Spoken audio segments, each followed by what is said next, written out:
まあ、ニコライフ大統領とは、まあ、初めてやってから、本当ね、大統領だから非常に忙しい方なんだけど、時間を取ってね、よく会ってくれました。Ну, прежде всего, на меня произвело впечатление при встрече с Михаилом Ефимовичем. То, что, несмотря на то, что он был уже действующим президентом, и у него, конечно, он был крайне занятым человеком, и у него было очень мало времени, тем не менее, он нашел вот время, чтобы сразу, без проволочек, со мной встретиться. で、ニコライ大統領は、まあ、会った初期の頃はね、よくサハの歴史とかね、サハ民族の話をね、よく僕にしてくれた。И во время наших встреч Михаил Ефимович мне очень много рассказывал об истории, традиции, культуре Республики Саха.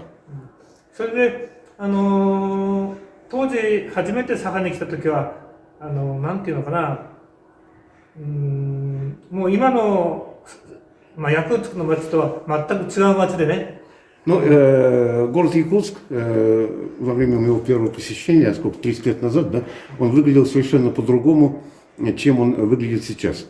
それでニコライ大統領と会うたびにね、やっぱりここ30数年間、町が変わることをね、よく話しました。И я должен отметить, что в каждый мой приезд и в каждую мою встречу с Михаилом Ефимовичем я отмечал для себя то, как меняется ваш город.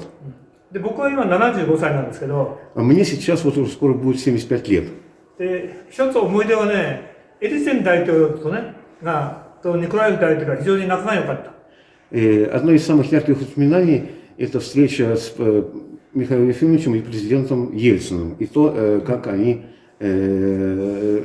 близко дружили.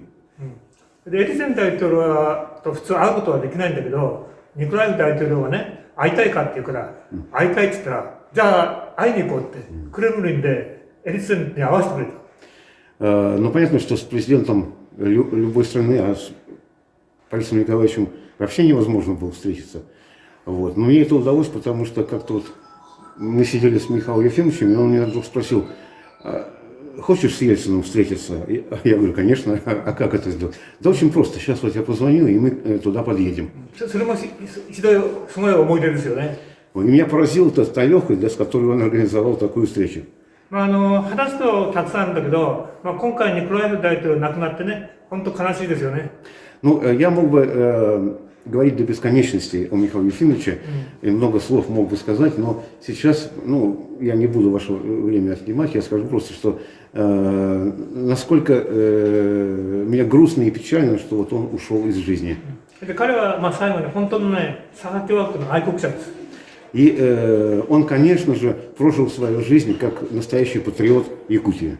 だから永遠にね、ゆっくりお休みください。